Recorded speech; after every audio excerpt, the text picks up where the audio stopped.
A gente nutre a mesma esperança aqui, senador. Agora, falando do INSS, senador, o que me preocupa é que nós temos um governo que sinaliza querer pagar até 31 de dezembro 30% do que foi roubado de aposentados e pensionistas. Ao mesmo tempo, já dizem que os desvios, né, esse roubo começou lá em 2008, ou seja, envolvendo muita gente ao longo desses últimos 17 anos. O senhor acredita que, de fato, por conta disso, a CPMI pode ficar comprometida e a gente deixe de apurar, de fato, quem roubou os aposentados, senador? Eu tenho dificuldade agora de entender. Eles estão trabalhando para não ter instalação. Já passou para o dia 17 de junho, já devia ter sido instalado. Porque, veja, o presidente do Senado, quantos aposentados tem naquele pequeno e pobre estado onde ele vive? Já devia ter muito mais. Por que não foi instalado ainda? Para resolver esse problema? Esse dinheiro certamente está em paraísos fiscais. Esse dinheiro foi levado em malas por esses assaltantes do dinheiro público. Aviões do Brasil, aviões da FAB, voaram sem nenhum tripulante, com um tripulante apenas, recheado de malas. Qual o interesse? Como é que eles vão defender? O careca do INSS, a Polícia Federal já confiscou centenas de carros de luxo dele, inclusive carros em nome de esposas de ministros do TCU. E já se dá conta a Polícia Federal que tem dezenas de senadores e dezenas de deputados federais que estão envolvidos porque recebiam mensalmente mesadas de dinheiro roubado de aposentado. Olha, pelo amor de Deus, que se revele o nome desses senadores, que se revele o nome desses deputados, desses canalhas, que não fazem vida pública para poder servir o povo, mas para poder surrupiar, para poder subtrair do suor do trabalhador, que trabalha a vida inteira, tendo seus descontos, para poder garantir na sua aposentadoria parte daquilo que foi o seu salário, para poder viver uma vida pelo menos tranquila, que lhe dê condições de comprar pelo menos remédio. Então, agora que se descobriram que a Polícia Federal afirma que tem deputados federais e senadores envolvidos, imagino que nós teremos mais dificuldades. Mas eu espero em Deus que essa CPMI seja instalada. Ora, se esse governo, conforme entrevista do senador Randolph, que não tem compromisso nenhum em falar a verdade, em seguida desmentir aquilo que ele mentiu, dizendo que é verdade, ele não tem essa dificuldade, como ele fez no discurso, quando ele fez na época da sabatina de Alexandre de Moraes, de quem ele hoje é muito amigo. Ele disse que isso começou em 2019. Ô, Randolph, pelo amor de Deus, com essa cara de pau, não começou em 2019, no governo Jair Bolsonaro. Isso começou muito antes. Começou em 2011. O início foi em 2008, mas avassalou-se em 2011, quando Paulo Bernardo, ex-marido de Gleisi Hoffmann, era ministro da Previdência, e ele foi preso exatamente porque fez empréstimo consignado com os aposentados do INSS, sem que houvesse qualquer autorização por parte dos aposentados. Eles estavam surrupiando milhões, e Paulo Bernardo, de maneira vergonhosa, foi descoberto, saiu algemado, foi preso em 2011, Paulo Bernardo, roubando os velhinhos da Previdência. Nada disso aconteceu no governo Jair Bolsonaro, muito pelo contrário. Isso começou bem lá atrás, deu um upgrade no governo Lula, Bolsonaro percebeu isso, meteu uma medida provisória que o PT votou contra, para poder impedir esse tipo de roubo que acontece nos dias de hoje. E nos últimos 2 anos do governo Lula, na verdade, eles roubaram bilhões dos nossos aposentados. Como é que eles vão devolver isso? Essa conversa de que vai devolver é outra mentira. É outra mentira, eles são especialistas em mentira. Ora, o primeiro homem do Lupe, o homem que sabe tudo, o secretário executivo, O Lupe foi afastado porque o Lupe cometeu um crime.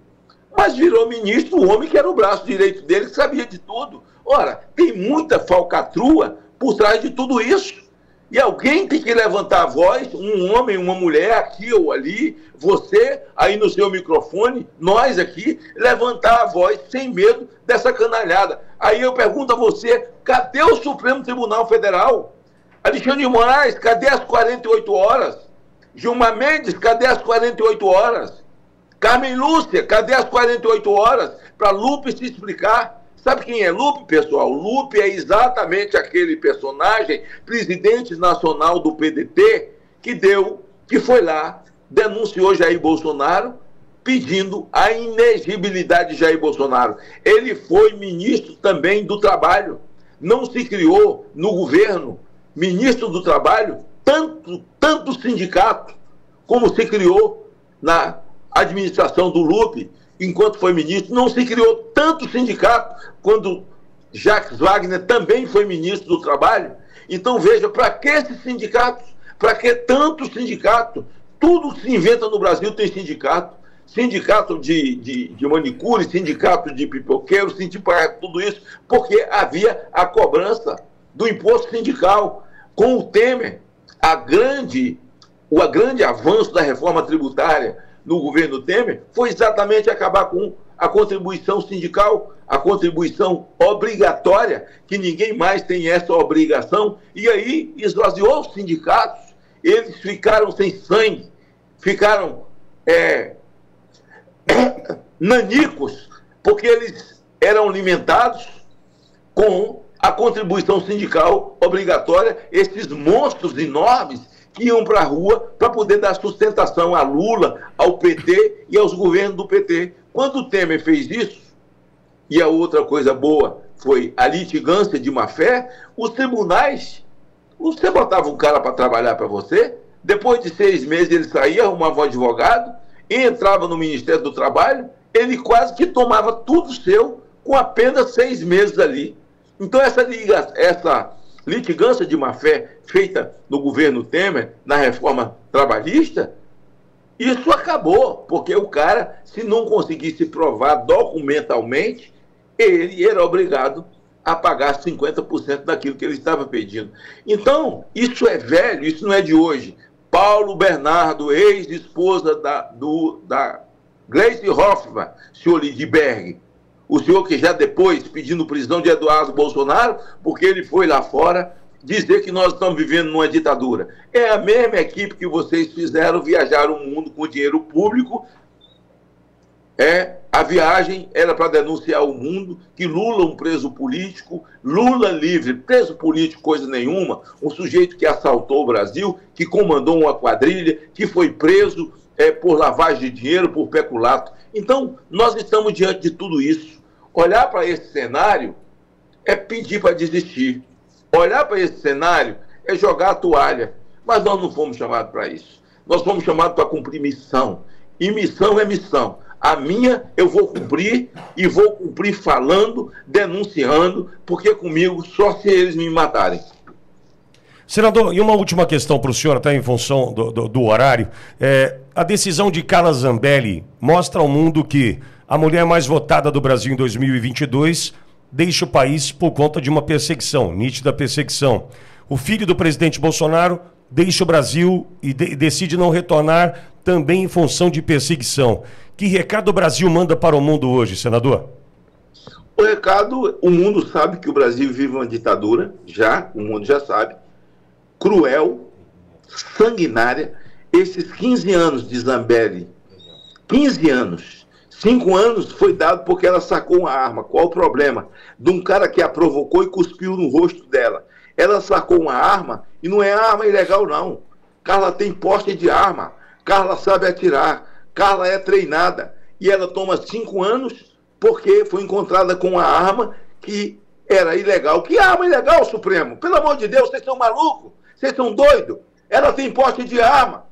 E tudo isso é narrativa de comunismo dentro de uma ditadura. Desarmar a sociedade. E ela foi desarmada como se tivesse com uma arma ilegal. Ela não fez nada de ilegal. Todo mundo sabe da armação que foi feita. Ela sacou a arma atrás de um carro porque ouviu um estampido. Ela ouviu um estampido. E agora, 10 anos por causa do Delgatti. O Delgatti, ele fez isso.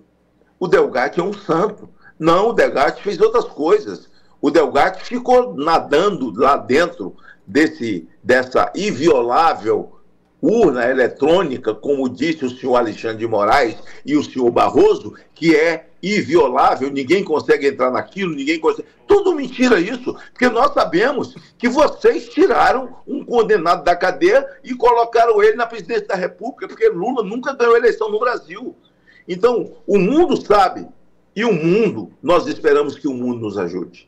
O Trump sabe, a USAID, comandada pelo Elon Musk, que descobriu tudo isso, e o senhor Barroso foi obrigado rapidamente, quando ele viu que o circo vai pegar fogo, ele disse que foi lá 3 vezes atrás dos políticos dos Estados Unidos, ou seja, dos democratas, que é o PT do Brasil, é o PT dos Estados Unidos, os democratas, que ele foi lá pedir ajuda. Houve intervenção no processo eleitoral para tirar Jair Bolsonaro. E agora eles não querem Jair Bolsonaro no pleito de 2016. O senhor Gonet, com aquela peça que ele escreveu, realmente é uma peça. É uma peça para dar risada, porque eu encontro do nada com coisa nenhuma, vendendo a sua própria história, se é que ele tem uma boa história, porque eu nem conheço. Eu sei que está lá na formação do IDP, desse instituto, dessa faculdade de Jair, do ministro...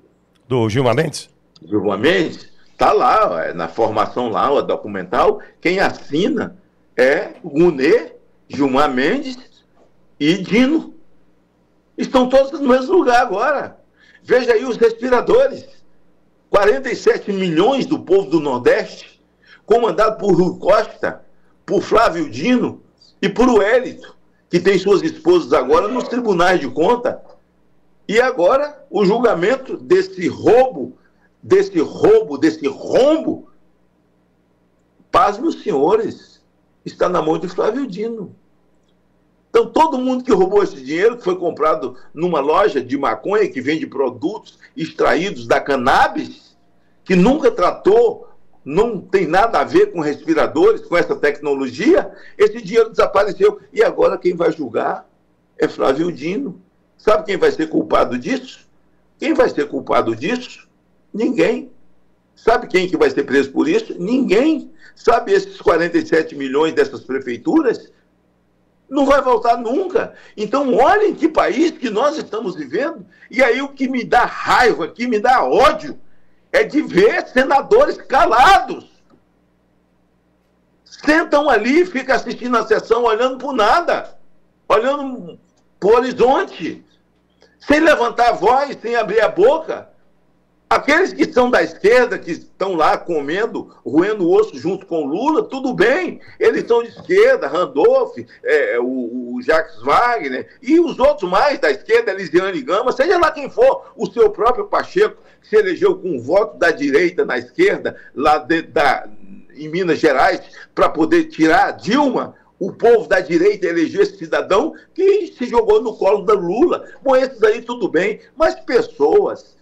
profissionais liberais, fazendeiros, plantadores de café, plantadores de algodão, de plantadores de soja, que exporta, homens do agronegócio, que estão lá votando no Lula, quando ele acolhe para dentro do governo uma organização criminosa chamada MST, que aterroriza o país, pelo amor de Deus, e vem gente calada, e depois vem, bate nas costas da gente e diz, não, você me representa, você falou tudo que eu gostaria de falar, mas eu não quero criar caso com esse pessoal, que esse pessoal é capaz de caçar o mandato. Ora, qual é o mandato que presta, que vale com alguém calado?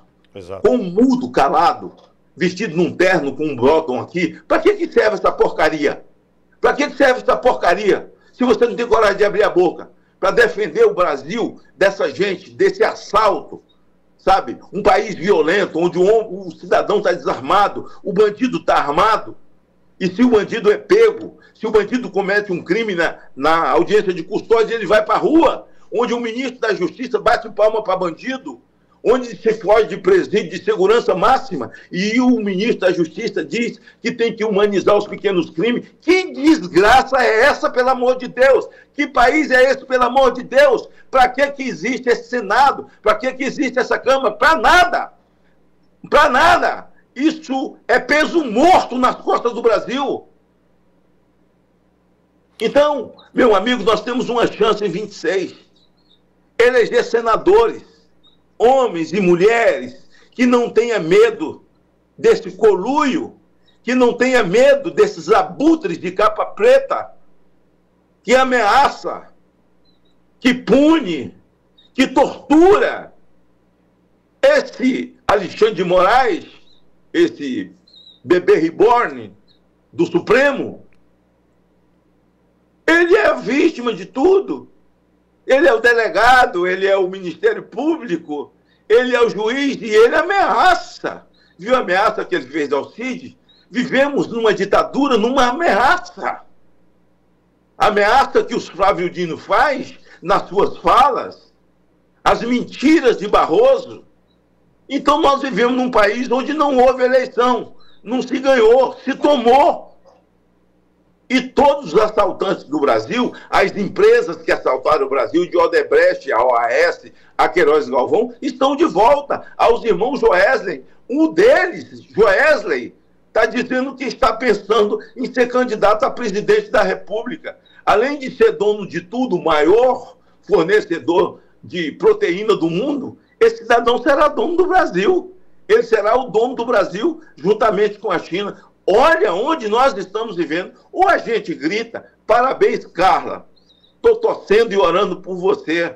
Você não merece nada disso que impuseram sobre você, mas você é uma mulher de garra.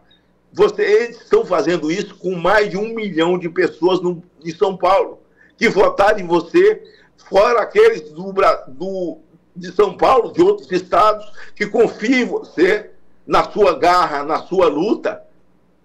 Ora, você fez muito mais pelo Brasil do que centenas e centenas que aí estão na vida pública, fazendo fortuna, surrupiando a nação. Nós estamos com você, Carla. O que tiver que ocorrer com você, nós estaremos juntos de você.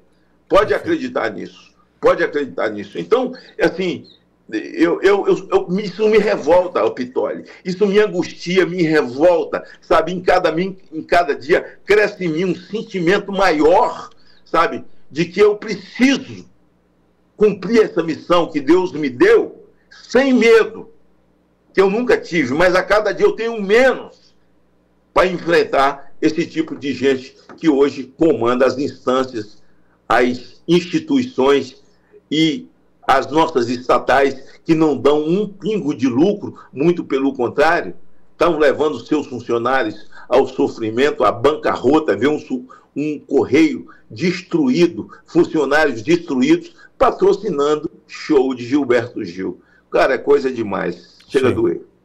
Senador, obrigado mais uma vez. Sempre que o senhor passa por aqui, o chat agradece, né, a chance de ouvi-lo. Volte sempre, senador. Estou à disposição, amigo. Vamos em frente, vamos fazer aí 45 senadores que tenham coragem para botar um presidente que tenha coragem para poder enfrentar esse Supremo que enterrou a Constituição, e cada um é uma Constituição e faz aquilo que pensa, da maneira que acorda, se bom humor, de mau humor, e gosta muito mesmo de fazer, impor sofrimento às pessoas. Um Senado que tenha coragem de colocar esse Supremo no seu devido lugar. Um abraço fraternal, senador. Abraço fraternal. Obrigado, irmão, querido. Senador Magno Malta, como é bom ouvi-lo. Não dá aquela aliviada na alma, porque fala o que a gente quer falar, né? É um querido. Obrigado, senador.